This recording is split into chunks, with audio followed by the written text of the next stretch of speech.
사순절에 우리가 반드시 점검해야 될 게 있어요.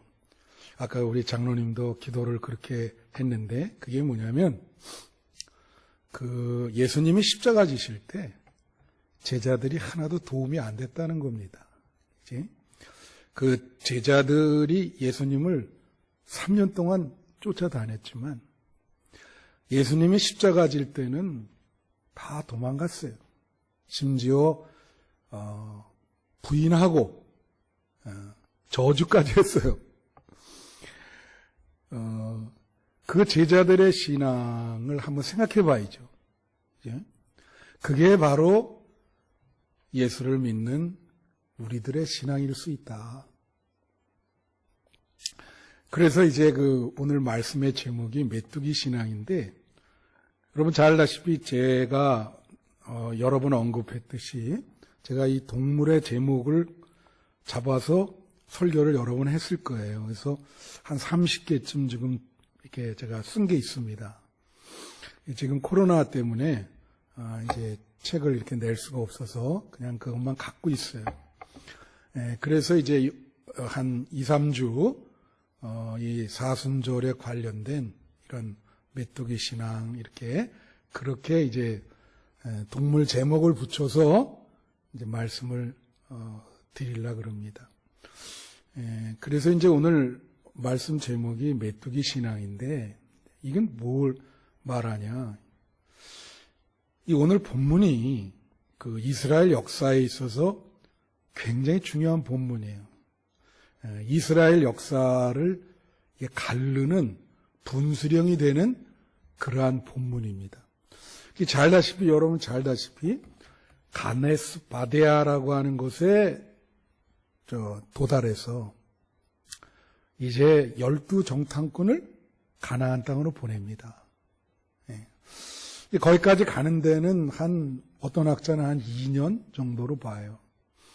그래서 이제 보내는데 12정탐꾼이 가나안 땅을 보고 와서 2명은 아주 긍정적인 보고를 했고 10명은 엄청나게 부정적인 보고를 했습니다.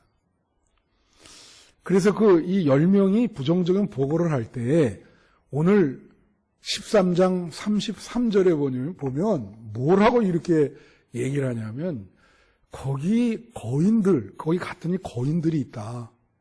그러면서 하는 말이 우리는 스스로 보기에 내가 메뚜기 같고 그들도 우리를 보기에 메뚜기로 볼 것이다.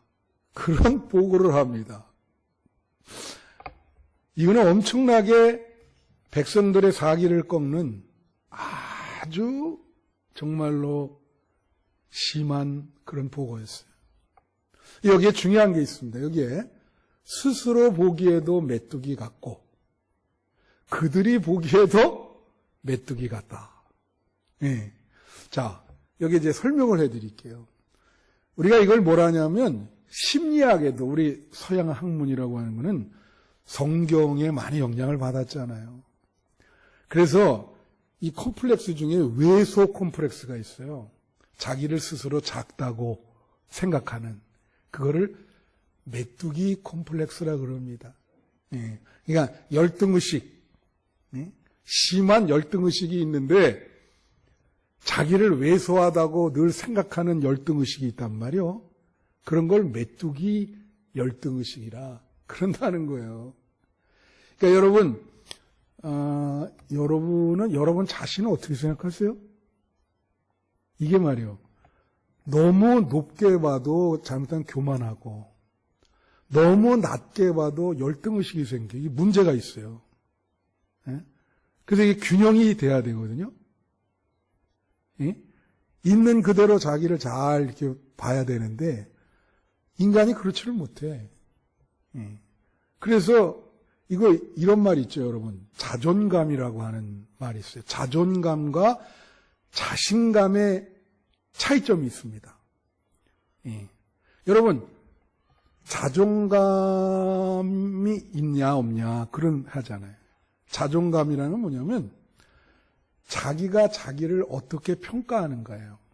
내가 나를 어떻게 평가하느냐. 그게 자존감이에요. 그래서 내가 나를 그래도 괜찮은 사람이다 이렇게 생각하면 자존감이 높은 거예요. 근데 내가 나를 이 형편없는 이 쓰레기 같은 놈 이렇게 생각하면 자존감이 낮아요. 이런 사람은 참 인생 살아가기 힘들어요.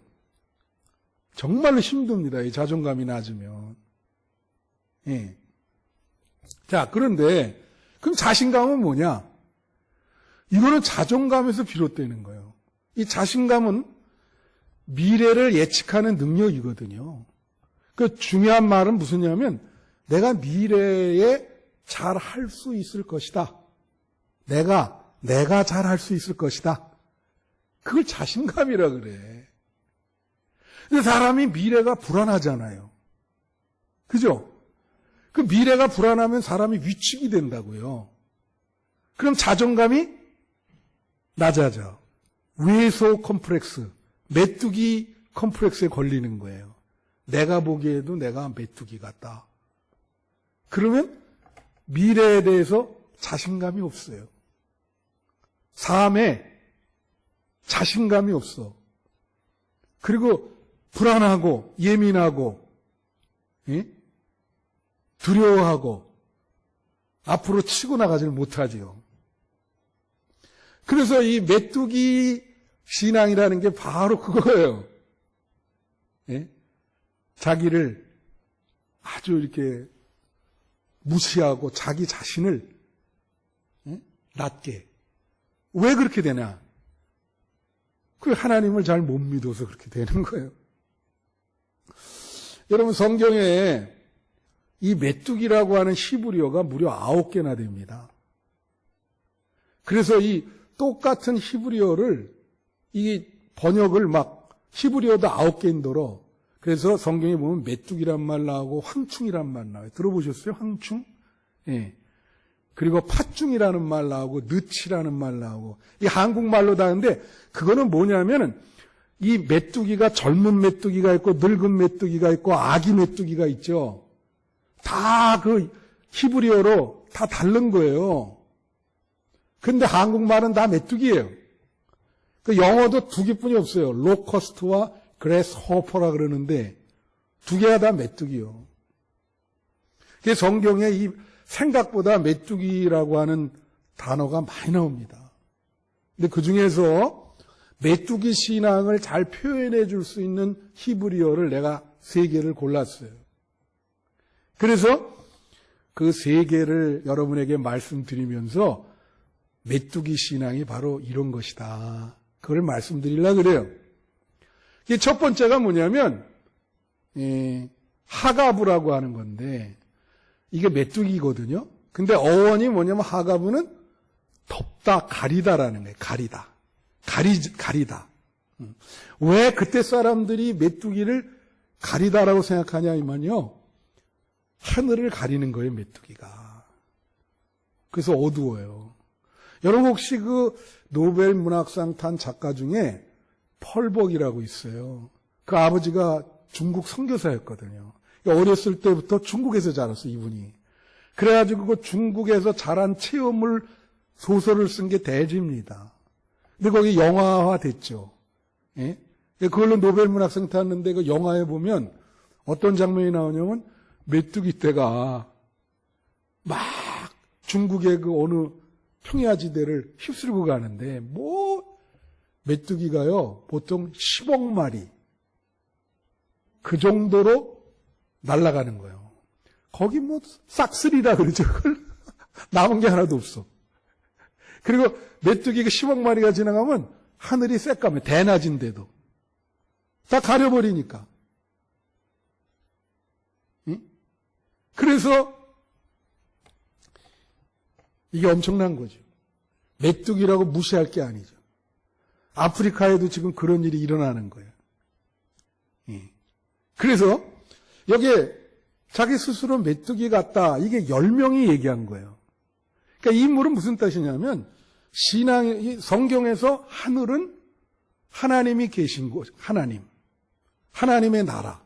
그걸 상징하는 거예요. 그러니까 메뚜기가 하늘을 가려. 그럼 뭐예요? 우리가 모든 사건과 사물, 신앙이라는 게 어떤 일을 만날 때마다 그 사건 배후에 있는 하나님을 보는 거거든요. 근데 그걸 가려버려. 그러니까 나는 스스로 메뚜기 같다 그래요. 근데 두 명은 여호수아 갈렙은 긍정적인 보고를 했죠. 똑같은. 근데 말은 똑같이 했어요. 뭐라고 얘기했냐면 그들이 힘이 강하고 거인이다.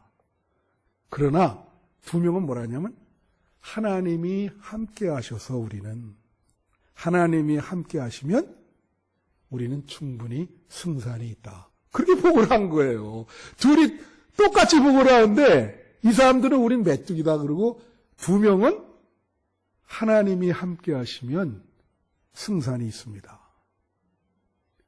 그러니까 이 두 명은 뭘 본 거예요? 하늘, 하나님. 그걸 본 거예요. 이 사건의 배후에 계시는 그 하나님을 본 거죠. 문제의 해결을 어떤 방향으로 해결해야 될 것인지 그걸 아는 거죠. 하나님을 의지해야 이게 해결이 되는구나. 그걸 아는 거죠. 여러분, 우리 신앙인은 내가 부족해도 하나님이 나를 귀하게 여기십니다. 여러분이 부족해도 죄를 지어도 하나님이 여러분을 귀하게 생각하세요. 할렐루야. 그런 말이에요. 하나님이 귀하게 생각하기 때문에 내가 나를 귀하게 생각해야지. 나 때문에 귀하게 생각하는 거 아니요. 그래서 하나님 앞에 제일 큰 죄가 자살하는 거예요. 완전히 불경죄예요, 그거는. 왜?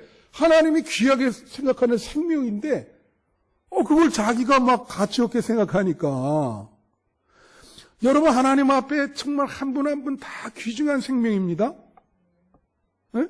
그러니까, 그것 때문에 자기를 귀중하게 생각하고, 자존감을 가져야 된단 말이지. 근데, 이 10명은 신앙이 없어요, 아예. 하나님이라는 단어도 없고, 그냥 가봤더니, 야, 우리는 너무 왜소하고, 메뚜기 같고, 그들도 우리를 메뚜기로 생각하니까, 가면 죽는다. 제가요, 아침에 이렇게, 세수하는 데 있잖아요. 그걸 뭐라 그러죠? 세수 때 이렇게 보면, 가끔 벌레가 이렇게 내려와요. 그러면 제가 얘를 죽여야 되나 이제 고민을 하게 됩니다. 실제로 그래요. 얘도 생명인데. 그럼 이제 물을 틀입니다. 틀면은 이제 나의 반대쪽으로 이렇게 올라가서 방향을 틀어서 어떤 구석으로 도망가야 될 거 아니에요. 그죠? 일단 내가 앞에 서면 얘는 나를 의식합니다. 여러분 곤충도 의식을 합니다. 도망을 가요. 예. 그걸 어려운 말로 제가 좋아하는 불란서 인문학자가 있는데 그 사람 베르그송이라는 사람인데 그분은 뭐라 하냐면 동식물 모든 곤충 할 거 없이 다 살려고 하는 의지가 있다는 거예요. 당연하죠.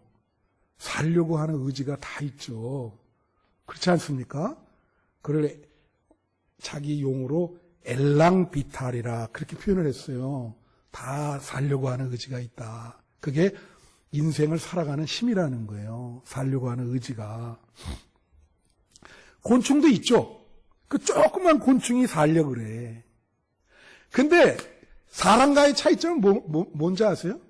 제가 사람과의 차이점을 느꼈는데 일단 살려면 내 반대쪽으로 튀어야 되잖아. 근데 얘는 나한테 튀어. 나를 더 고민하게 만들어. 가까이 온다고 자꾸. 뭐예요? 방향을 모르는 거예요. 자기가 살아야 될 방향을 모른다고.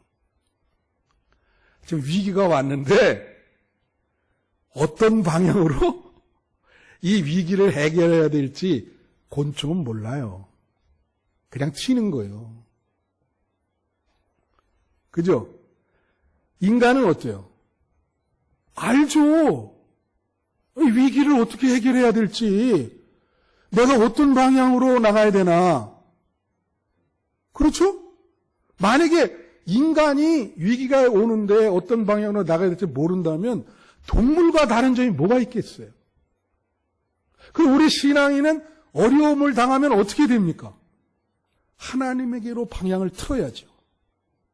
당연한 거 아니에요?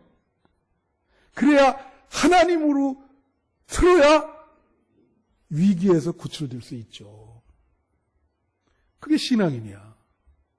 그러니까 그거는 메뚜기 신앙이 아니지. 이 메뚜기 신앙은 방향을 잃은 거예요. 하늘이 가려져 가지고 사건 뒤에 있는 하나님을 영적으로 보지를 못해. 여러분 성경에 보면은 사울이 바울이 되잖아요. 바울 되기 이전에 사울의 모습이 이런 거예요. 영안이 없어요. 영적 신앙이라는 건 영의 눈이 뜨는 건데 사건 배후에 있는 것을 볼 수 있는 영의 눈이 뜨는 건데 그게 없었어. 그래서 예수 믿는 사람을 다 잡아가둬요. 자기가 하는 일이 옳은 줄 알고 예수 믿는 사람을 다 잡아서 죽이기까지 하고. 그래 다메섹 도상으로 끌고 가는데 그때도 죽이려고. 근데 잘 알다시피 예수님이 빛으로 나타나잖아요. 눈을 갖다가 쫙 쬐요. 눈이 멀잖아요. 왜 눈을 쪼일까? 그 다음에 눈이 뜰 때 비늘 같은 게 떨어지는 거야. 그 비늘이 뭘 상징할까요?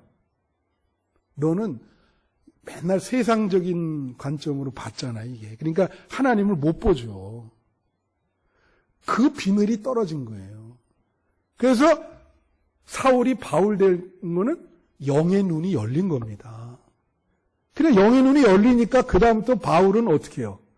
하나님을 위해서 목숨을 걸잖아요. 영의 눈이 뜨니까. 여러분, 여러분의 영의 눈이 뜨이기를 축원합니다. 메뚜기 신앙에서 머물면 안 돼요. 제자들이 그렇기 때문에 예수님 십자가 질 때 다 도망간 거예요. 다 인간적으로 생각했기 때문에 영의 눈이 뜨질 않았거든. 그러니까 다 도망가죠.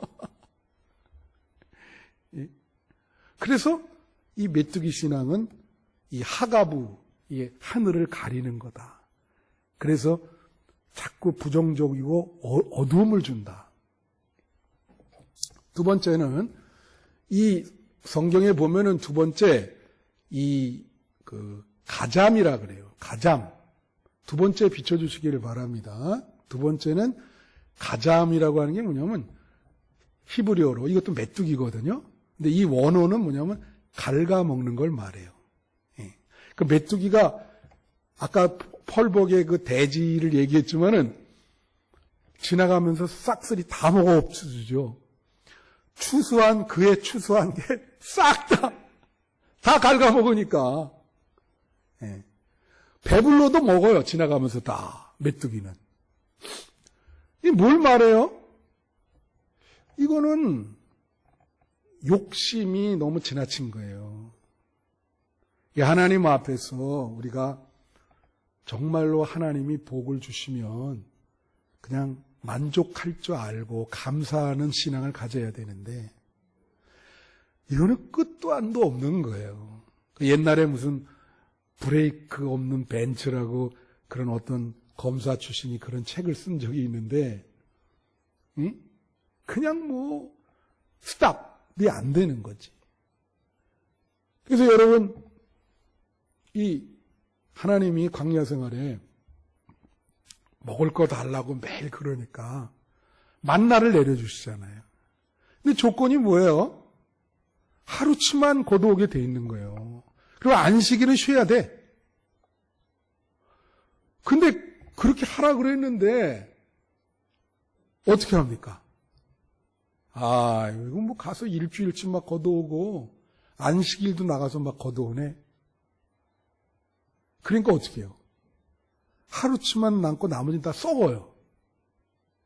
그러니까 여러분, 이게 영적으로 의미가 있는 거예요. 인생이 광야 생활이잖아요. 만나는 뭘 말합니까? 생존 양식이요. 우리가 그러잖아요. 인간이 살기 위해서 먹느냐, 먹기 위해서 사냐. 우리가 생존을 위해서 어떻게 해야 되냐. 이 하나님이 이거는 생존을 책임져 주겠다는 거거든. 너무 지나치게 욕심 부리지 마라. 그러죠? 여러분 지금까지 굶으신 분은 없으시죠? 매일매일 하나님이 양식을, 일용할 양식을. 그죠? 근데 이거 이 욕심이 많으니까 한도 끝도 없이 계속 하다가 결국은 일이 생기는 거예요. 이게 에스겔서 47장에 보면 무슨 얘기가 나오냐면 성전에서 물이 나오는데 발목에 찼다가 무릎에 찼다가 허리에 찼다가 전신을 다 덮어요. 그런 상징적인 걸 에스겔이 봐요. 근데 그 히브리어의 그 발목, 무릎, 허리, 전신 그게 다 또 뜻이 있어요. 발목의 뜻은 거기 나오는 뜻은 뭐냐면 아무것도 아니다 이거예요.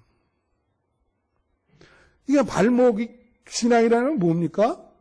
그냥 교회를 왔다 갔다 하는 거예요. 근데 그거는 신앙이라고 볼 수 없다. 이제 아무것도 아니다. 그 다음에 무릎. 무릎은 어떻게 해요? 무릎 꿇고 기도하잖아요. 근데 그게 이 무릎이라는 뜻이 뭐냐면 간구하다, 갈구하다. 그러니까 무릎은 뭐냐면은 계속 하나님께 달라기만 하는 거예요. 계속 달라기만 해. 예? 그러니까 우리가 계속 달라는 신앙이잖아요. 많이 맨날 하나님 주십시오. 달라는. 그게 메뚜기 신앙이야. 달라는 것만 계속하는 게 메뚜기 신앙이야. 허리는 뭐냐면 선한 동기를 갖고 있다는 게 신앙이. 예. 전신은 뭘까요? 그거는 순종하는 신앙이에요. 완전히 순종하는 신앙. 전신이 덮어. 그러니까 우리가 이 가잠, 갉아먹는다, 이거는 뭘 말하냐면 사람이 만족을 못하는 거예요. 하워드 가드너라는 사람이 이런 얘기를 했어요. 행복한 사람은 자기가 가지고 있는 것을 사랑하고 불행한 사람은 자기가 가지고 있지 않은 것을 사랑한다. 그러니까 계속 멈춤이 없죠. 자기가 갖고 있지 않으니까 계속 여기까지인데 그게 안 돼. 그러니까 여기까지 만족하는 신앙을 우리는 감사신앙이라 그래요. 다 같이 감사신앙. 사람이 말이에요. 영성을 잃어버렸다가 영성이 회복되는 과정, 영성이 있냐 없냐의 그 바로미터는 감사합니다. 감사. 그 요나가 말이에요. 하나님을 불순종하고 다시스를 갔다가 풍랑 만나서 뱃속에 들어가잖아요. 물고기 뱃속. 거기서 제일 먼저 한 게 뭔지 알아요? 감사합니다. 하나님 감사합니다. 그 물고기 뱃속에서 비로소 영성이 회복되고 하나님께 감사하는 거예요. 잃어버린 영성이 회복되려면 감사가 회복돼야 돼. 만족하는 신앙이 돼야 돼. 메뚜기 신앙은 그게 아닌 거예요. 여러분, 감사하는 신앙이 되시기를 축원해요. 감사는 현재에 부족한 것도 감사합니다. 그래야 복을 하나님이 은혜를 내려주시죠. 그 다음 마지막 세 번째는 아르베인데 아르베는 이것도 그 메뚜기거든요. 이거는 떼를 지어 다닌다는 뜻이야. 아까 얘기했죠. 메뚜기가 한 번에 10억 마리씩 돌아다녀요. 10억 마리. 한번 생각을 해보세요.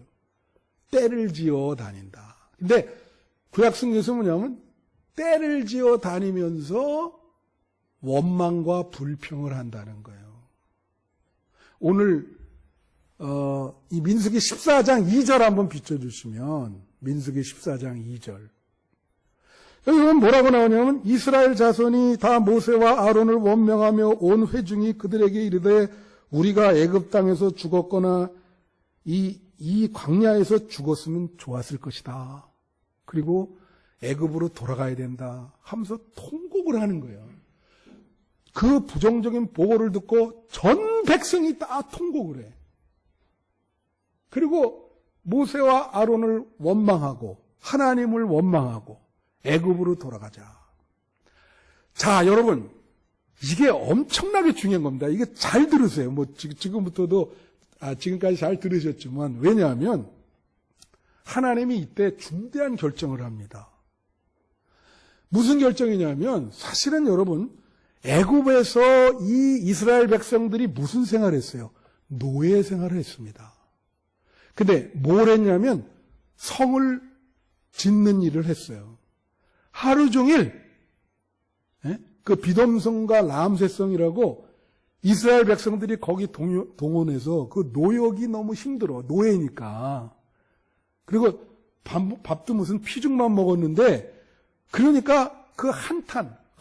내 이 삶을 어떻게 살아야 되나. 그러니까 하나님이 그 탄식을 들으시고 애굽에서 탈출을 시켜서 지금 광야생을 여기까지 왔거든. 여기까지 오는데 2년 걸렸어. 지금 코앞이야. 가나안이. 금방 가요. 근데 애굽에서 노예 생활을 탈출시켜줬단 말이야. 그래서 이제는 자유를 얻게 됐어. 여러분, 가나안 땅이요. 한번 생각해 보세요. 가나안 땅이 뭐 이렇게 물질이 풍족하고 뭐 그렇게 생각하잖아요. 원어에 보면은 그런 땅이 아닌 거예요. 거기도 비가 별로 안 오고. 그런데 문제는 가나안 땅의 특성은 뭐예요? 다 같이 자유. 따라해 보세요. 자유. 거기는 자유를 하나님이 주신 땅입니다. 이 자유라고 하는 게 생명의 근원이죠. 중요하죠. 예? 자유를 주신 거예요. 니네가 원하는 대로 살아라. 근데 자유를 줬는데 어떻게 해요? 이게 애굽으로 돌아가게 해달라네. 참, 이게 하나님이 화가 안 납니까? 아니, 지금까지는 이게 되게 중요한 사건이에요. 왜 중요한 사건이에요? 지금까지는 물 달라 뭐 해서 다 줬거든요. 대부분 그런 거를 원망했거든. 지금은 애굽으로 돌아가게 해달라는 거야. 그럼 다시 뭐가 된다는 거야? 노예로 살겠다는 거예요. 노예로. 여러분, 그 에릭 프롬이라고 하는 분이 책이 있는데 그게 자유로부터의 도피예요. Escape from Freedom. 이 사람이 자유로부터 통제받기를 원하는 본성이 있다는 거야. 그걸 어떻게 설명하냐, 여러분? 가끔 북한에서 탈북하잖아요. 어디 채널 A인가? 그 이만갑이라는 프로 있어요. 저는 가끔 그거 봅니다. 이제 만나러 갑니다. 근데 거기 북한에서 탈북한 사람들이 와서 자기네가 교육받은 거, 북한의 어떤 실상 이런 거를 털어놓는 거예요. 근데 그걸 들어보면 남한에 탈북해서 왔는데 아직도 그 북한 교육 그게 남아있어요. 그 세뇌 교육이. 근데 이런 사람 봤어. 남한으로 왔다가 북한으로 다시 돌아가는 사람이 있어요. 왜 그럴까? 여러분, 왜 다시 북한으로 돌아갈 것 같아요? 나 북한에 있을 때는 참 먹고 살기 힘들고 질적으로도 수준이 이렇게 낮고 했지만은 국가에서 먹는 걸 주잖아요. 그죠? 다 통제받고. 남한에 와가지고 제일 중요한 게 뭘 줍니까? 자유를 준 거예요. 네가 벌어먹고 살아라. 네 스스로 생존해야 돼. 대신 자유를 주는 거야. 이걸 해봤나? 일평생 노예로 통제받았는데 불안한 거예요. 자유가. 와서 보니까 불안해. 내가 뭐 이거 장사도 할 수도 없고. 그래서 다시 노예로 북한으로 돌아가는 거야. 그걸 자유로부터의 도피라 그래요. 왜 그런지 아십니까? 지난주도 얘기했지만 자유에는 권리가 생기고 그거에 따른 책임이 뒤따르는 거예요. 자기가 자유가 있으니까. 그러죠? 근데 그 책임, 그게 불안한 거예요. 그걸 못해. 그 스스로 노예가 돼. 쉽게 말하면 영적으로도 하나님이 죄의 노예였었거든요, 우리가. 그래서 하나님이 그걸 해방시켜줬어. 예수 그리스도를 믿음으로 죄에서 해방을 시켰다고. 이제는 영적으로 자기가 죄를 안 질 수 있어요. 근데 그게 불안하다는 거야. 그래서 다시 죄의 노예로 돌아가게 해달라. 그 얘기예요. 그러니까 하나님이 이거는 안 된다. 그래서 어떻게 해요? 곰방 들어갈 거리를 38년을 뺑뺑이 헤매게 해요. 그리고 그런 결정을 내린 1세대, 그렇게 통곡한 1세대는 다 죽게 만들어. 못 들어가요. 자유를 얻지 못해요. 자손들만 들어가서 새로운 자유를 느껴라. 그게 메뚜기 신앙인 거예요. 네. 여러분, 이 메뚜기 신앙은 그래서 또 뭐가 있냐면, 이 죄의 노예가 돼서 이렇게 하는데, 메뚜기도 한철이라는 말 들어보셨어요? 메뚜기도 한철이라는 거는 메뚜기는 한철에 딱 하니까 이게 신앙이 냄비 신앙이야. 갑자기 막 뜨거워서 펄펄 뛰다가 한철에 그게 식으면 또 그래서 이 메뚜기 신앙은 변덕스러운 신앙을 말하는 거예요. 일관성이 없고 조변석계처럼 아침과 저녁이 다르고. 근데 여러분 또 이런 메뚜기 얘기를 들어본 적 있어요? 지금 젊은 사람들은 못 들었을 텐데 무슨 얘기냐면 산신제사에 메뚜기 뛰어들듯 하더라. 제 세대에서는 그런 그 속담을 들어봤을 텐데 그게 무슨 뜻이냐면 남의 일에 그렇게 쓸데없이 간섭하는 거를 말하는 거예요. 우리 사회가 지금 그렇잖아요. 우리 사회 보면은 뭐 SNS 뭐 이런데 그냥 뭐 수많은 댓글 달고 자기랑 상관이 없는데도 옮겨 다니면서 막 얘기하고 막 그러잖아요. 많은 사람들이 그렇습니다. 아니 뭐 내일도 아닌데 거기다 목숨 걸어 막 그것 때문에 막 흥분하고 막 왔다 갔다 하면서 그게 메뚜기 신앙이야. 그것도 그냥 막 떼지어 돌아다니면서 하나님 원망하고 자기와 상관없는 일에 간섭을 한다고. 그러면서 막 그냥 그거를 막 그냥 화자되게 만들고 이 메뚜기 신앙을 어떻게 극복해야 되느냐 이제 결론을 맺습니다. 이사야 40장 22절에 보면 뭐라고 나오냐면 우리가 다 메뚜기 같다 그래요. 여기 우리가 다 메뚜기 같다. 여기 뭐라고 나오죠? 여기 보면 그는 땅이 궁창에 앉으니 땅에 사는 사람들은 메뚜기 같다. 우리가 다 메뚜기 같다. 근데 뭐라고 하냐면 똑같은 이 40장 그 뒤에 이 메뚜기 같은 거를 해결을 어떻게 하냐면 이사야 40장 29절 31절에 보면 독수리로 해결을 합니다. 그래서 뭐라고 하냐면 피곤한 자에게 능력 주시고 무능한 자에게 힘을 주고 소년이라도 피곤하고 그런데 오직 여호와를 앙망하는 자는 새 힘을 얻으리니 독수리가 날개치며 올라갈 것이다. 옛날에요 은혜 받은 메뚜기라고 하는 책이 있어요. 여러분 한번 읽어보세요. 근데 그 내용이 메뚜기가 은혜를 받으면 독수리가 된다는 거예요. 여러분 독수리는 눈이 좋습니다. 그래서 딱 위에서 따르면은 밑에 다 무슨 개미 새끼 한 마리 다 보아. 그래서 이 독수리 메뚜기를 극복한 독수리 신앙은 뭐냐면 전체를 본다는 거예요. 그리고 영적으로 분별할 수 있는 능력을 갖는다는 거야. 전체를 보니까. 그리고 이 독수리는 비상하는 힘이 있어요. 여기죠. 예? 독수리 날 듯한 그런 힘을 주겠다. 그러잖아요. 여러분, 메뚜기 신앙은 뭐예요?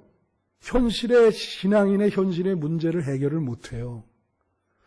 해결 못했잖아요, 이 애들은. 10명. 더 복잡하게 만들었지. 백성들에게 완전히 부정적인 얘기해가지고 다 죽게 만들어버렸잖아요. 그렇죠? 여러분, 신앙이라고 하는 거는 현실 문제를 해결할 수 있어야 돼. 안 그러면 몽상에 지나지 않은 거예요. 내가 갖고 있는 문제, 우리 가정이 갖고 있는 문제가 내가 믿는 신앙이 해결을 해줘야 된다고. 그럼 어느 때 해결이 됩니까? 신앙이 힘이 있을 때 해결이 되는 거예요. 여러분 신앙이 독수리처럼 힘이 있기를 축원해요. 신앙이 힘이 없는 사람이 있어. 그냥 명목상 노미날 크리스찬이야. 이름만 가지고 다니는데 무슨 일 일어났을 때는 신앙이 작용을 안 해. 장롱면허처럼 그냥 벽장에다 두고. 그 뭐예요 그게? 메뚜기 신앙이지. 제자들 신앙이 그런 거예요.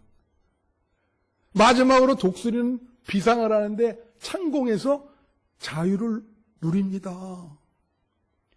자유로운 비상. 자기가 가고 싶은데 그게 영적인 기쁨이에요. 영적인 자유를, 영적인 기쁨을 누린다고. 그래서 메뚜기가 은혜 받고 독수리가 돼야 되는 거예요.